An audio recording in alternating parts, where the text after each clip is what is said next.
Look at the pan you fried eggs in this morning, the non-stick one, the pan that sits at the front of the drawer, the one your hand reaches for without asking. In a few years, one of two things will have happened to it. Either it is already gone, scratched and dull and dropped in the trash, and you are standing in a store choosing the next one. Or it is still here, but the black surface has gone gray, it has started to flake along one edge, and you have quietly begun to half-plan its replacement. Both roads end in the same place. That pan was never built to last, and the company that made it will tell you so, if you read the care advice closely enough. The makers of non-stick pans recommend that you replace them every 3 to 5 years under normal home use. You will find that printed as plain advice, not buried in fine print, because the coating wears out and they know it. The coating is a thin gray film that keeps your egg from grabbing the metal, and it starts to break down at around 500 degrees. And 500 degrees is nothing unusual. It is an ordinary sear, a hot preheat, the exact heat you bought the pan to give you. So the cooking you wanted the pan for is the same cooking that eats the surface off it. Every good sear spends a little of the coating you paid for. You cannot see it happening. There is no smoke, no smell, no moment where the pan warns you. The surface just thins, cook by cook, until one morning the egg that used to slide starts to stick. And run that forward across a decade of cooking. 3 to 5 years a pan means a household buys 2 or 3 of them in 10 years. Not one pan kept. The same pan again and again, a slow, quiet subscription you never signed up for. No single one of those pans feels like much.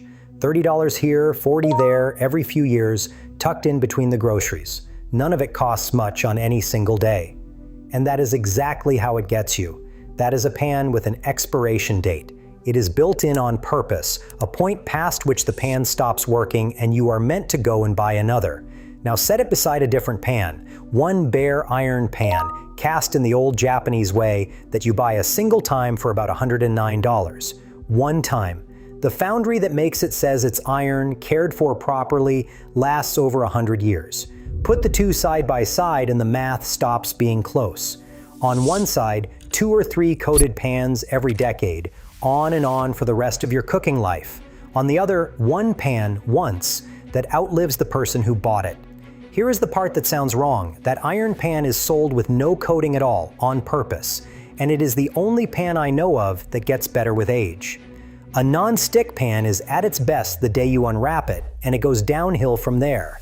This one starts plain and turns slicker cook after cook, until food slides off it more easily than the day it was cast. It does that on its own, for free, by a piece of kitchen science that hardly anyone learns anymore. You have heard the warnings. Cast iron is too much trouble. Never let it touch soap, babysit it, or it rusts. Most of that is real fear, built on a rule that stopped being true a long time ago. A leftover from a kind of soap that has not sat by a kitchen sink since the 1950s. Before this is over, I will show you where that pan comes from, why bare iron turns slick all by itself, and the one small step that decides whether it works for you or fails you. But start with the pan in your own drawer, the one you already half plan to replace, and the quiet bill it has been sending you for years. So where does a pan like that come from? Not the kind of factory that stamps out a coating and expects you back in 3 years, somewhere much older.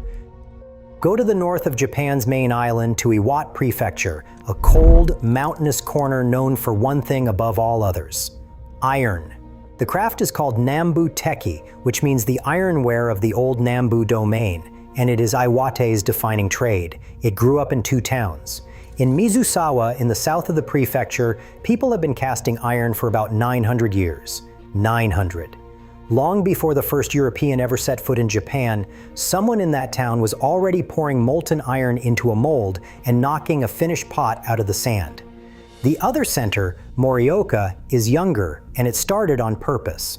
In the 17th century, the lord of the Nambu domain wanted a proper iron industry of his own, so he did the sensible thing. He sent for the best. He brought casting artisans in from Yamanashi and from Kyoto and settled them in his city, and the line they started has been running ever since. This is not a folk tale told around a fire. In 1975, Japan's own Ministry of Economy, Trade and Industry looked at this craft and formally designated it a traditional craft of the country. A government put its name to it. Now put a face to the foundry. One of the houses still doing this work is called Oigen. It was founded in 1852 in the town of Oshu, and it is still there, still hand casting iron for everyday kitchen use the same way it always has. And here is the choice that makes Oigen worth naming. When they finish a pan, they leave it bare. They don't coat it in enamel, they don't paint it, and they don't spray on the slick non-stick film that makes a pan look ready on a store shelf. What leaves the foundry is cast iron, raw, the way the metal comes out of the mold. Every other pan you have handled in the last 20 years was sold to you on the promise of a surface. This one is sold with none, and that bareness is deliberate. It is the entire philosophy of the place. Oigen says its traditional ironware, cared for properly, lasts over 100 years. A foundry that has been casting since before most of our great-grandparents were born, telling you plainly that the pan will still be working long after you are gone. Here I have to be honest with you, because the honesty is the whole point of this channel. Japan did not invent cast iron. An iron cooking pot is one of the oldest and most human objects there is. People were forging and casting them all over the world, in China, in Europe, across Africa, on nearly every continent, long before Iwate ever had a foundry. If your family has an old iron skillet in a cupboard right now, a heavy black pan some grandmother would never let anyone throw out, that pan belongs to the same worldwide story. This is not a Japanese secret. What Iwate did was quieter than inventing anything. While most of the world let the bare iron pan slide to the back of the cupboard and swapped it for something coated and disposable, Iwate kept it, kept casting it by hand, kept naming it, kept refining it across 9 centuries without ever deciding the bare surface was a flaw to fix. That is the honest claim. They never stopped believing in the bare pan, and they never covered it up. Which leaves one thing that should bother you. A pan finished with no coating at all ought to be the worst pan. Everything you have been trained to want in cookware is a surface, something engineered, something slick straight out of the box. By that logic, a raw disc of cast iron is a step backward, a handsome antique you fry one sad egg on before reaching for the non-stick again. It isn't. In real kitchens, the bare pan wins, and it wins on the exact quality the coated one is sold for. The reason has nothing to do with tradition or stubbornness. It is a small piece of kitchen science, something that happens on the surface of the iron itself. That is what I want to show you next. So here is what actually happens on the surface of that iron, and it is the reason a bare pan beats a coated one at the coated one's own game. What cooks call seasoning is not oil. That is the first thing to unlearn. It is not a slick of grease sitting on top of the metal, waiting to be wiped away. When you heat a very thin film of oil in an iron pan past roughly 350 degrees, the oil stops being oil. The fats in it begin to link together, molecule to molecule, cross-linking into long chains, and then into one continuous sheet. Chemists call it polymerization, and it is the same process that turns a liquid resin into hard plastic. The film that forms is hard and smooth, chemically bonded to the iron underneath, and it grips the metal at a level you could never scrub off. Someone actually went and measured how hard it gets, and it lands in the same range as baked epoxy resin, the tough stuff they coat garage floors with.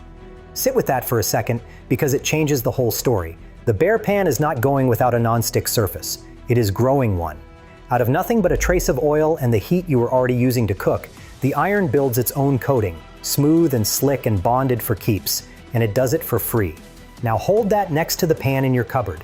The factory coating you paid for started dying the day you opened the box. Every sear, every scrape of a spatula, every wash takes a little more of it, and it is never coming back. The bare pan works the other way. Every single time you cook in it, another whisper-thin layer bakes on, and the surface gets a little thicker, a little smoother, a little more non-stick than it was the meal before. This is the only pan in your kitchen that gets better with age, and this right here is the coating you don't buy. And that inheritance is not a figure of speech. A pan seasoned and kept this way genuinely outlives the person who seasons it. The surface a grandmother spends years laying down does not reset when the pan changes hands. It goes to the next cook already better than the day it left the foundry, and that cook only makes it better still. If you like the sound of a thing built to be handed down instead of thrown away, that is the whole business of this channel. And more of these forgotten methods go up here all the time, so subscribe and you will be there when the next one goes up. Here is the one part almost everyone gets wrong, and it is the reason so many people try cast iron once and give up swearing the whole thing is a myth. It comes down to one word: thin. The oil has to go on in a film so light you would swear you had wiped it all back off. A whisper of oil, buffed almost dry, polymerizes into that hard bonded layer. A generous, visible coat of oil does the opposite. It never fully cures. It stays soft and tacky and gummy for as long as the pan sits there, and a gummy pan feels like a failure, so people decide the old way does not work and reach back for the non-stick. The old way works fine. They just used 10 times too much oil. The other thing everyone repeats is the rule that you must never, ever let soap touch cast iron. You can let that one go. Food scientists have traced the rule back to where it came from, and it turns out to be a holdover from a soap that has mostly not been in kitchens since before the 1960s. A harsh lye soap strong enough to genuinely eat into the seasoning. The mild dish soap sitting next to your sink today is nothing like it. It lifts grease and food off the surface and leaves that hard polymerized layer completely untouched. So the real care for one of these pans is almost insultingly simple. Cook in it, wash it if you want, dry it all the way, because standing water is the one thing bare iron truly hates. And while it is still warm, wipe the thinnest trace of oil across it. That is the entire skill. And that is the quiet thing that got lost. Knowing how to turn a raw disc of iron into a slick, permanent cooking surface was ordinary knowledge once, something a person absorbed in a kitchen without ever being formally taught. Then a factory learned to spray a coating on in a single pass. The skill was no longer needed, and it faded out of most homes inside one generation. But look hard at what got traded away. The factory coating is easy, but it is temporary. The skill takes a little work one time, and then it stays with the pan for 100 years, which is the honest sell, almost. Because a pan this good still carries real costs I have been quietly not mentioning. And if I am going to tell you to buy one and keep it for life, you deserve the honest verdict, faults and all. That is next. So here is the honest verdict, and I am going to start with everything that is wrong with the iron pan, because a verdict that skips the faults is just an ad. Start with the weight. A cast iron pan is heavy, and if your wrists are not up to lifting a loaded skillet, that alone is a fair reason to walk away. It heats slowly, and it holds the heat once it has it. For a hard sear that is exactly what you want, a surface that does not flinch when cold meat hits it. For a fast, delicate omelet you flip in 30 seconds, it is the wrong tool, at least until the pan is well seasoned and you have learned its timing. Then there is water. Because bare iron rusts, you cannot wash one and leave it in the rack to drip. You dry it by hand, right away, every time, and if that one habit sounds like more than you want to think about, this is not your pan. Acidic foods are the other honest catch. A long simmer of tomato or a splash of wine can thin a young seasoning and hand the food back a faint metallic taste. So the acid-heavy dishes are for a pan whose surface has had years to build. And straight out of the box, before any seasoning exists, the thing is simply not slick. A factory non-stick is slick the moment you unwrap it. The iron earns its slickness slowly, over months of cooking. Those are the real costs, and I am not going to dress them up. So run the honest scorecard, one round at a time, and judge both pans by the single thing that decides all of it, the coating. Out of the box slickness, the non-stick wins cleanly. Lightweight, the non-stick wins. A quick tender egg on a random Tuesday morning, the non-stick wins that too. Now the other side. The decade, the iron wins, because it is still here while the non-stick has been thrown out and rebought 2 or 3 times over. The hard sear, the iron wins, because it takes and holds a heat the coating cannot survive. What ends up in your food? The iron wins, because there is no coating to scratch loose and flake into the pan at all. And the buy once cost, the iron wins, one payment against a standing subscription. It is an honest split. But look closely at the rounds the iron loses. They are all day one rounds, and those belong to a pan whose whole life is measured in a few years anyway. Which brings me to the part that sounds like a conspiracy and is not one. The coating on your nonstick pan is a designed consumable, a wear part with a lifespan built in on purpose, the same way a razor blade is. The pan is meant to wear out, so that in 3 to 5 years you come back for the next one. None of this is a conspiracy. It is just the arithmetic of selling pans. A pan that lasted 100 years could only ever be sold to you once. That is the pan with an expiration date, and now you can see the date was never an accident. So here is the whole thing in 5 moves. Buy the iron pan one time, dry it the moment it comes out of the water, feed it a whisper of oil while it is still warm, cook in it over and over, and the surface only improves the more you use it. Do that, and you are no longer buying pans on a schedule. You are keeping one, a pan that goes to the next cook already better than the day it was cast, while the coated one goes to the landfill right on schedule. And I suspect some of you already know exactly what I mean, because there is a pan like this somewhere in your own family, a grandmother's iron skillet, a wok that has fed 3 generations, a comal that never once saw soap. Tell me about that pan, and tell me who taught you to dry it so it would never rust. And while you are at it, tell me the non-stick you have thrown out and rebought more times than you can count.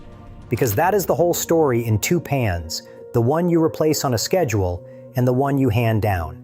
There are more of these forgotten things waiting to be dug back up, and if you keep watching, the next one finds you. Keep the good pan. It is the only one you own that gets better with age.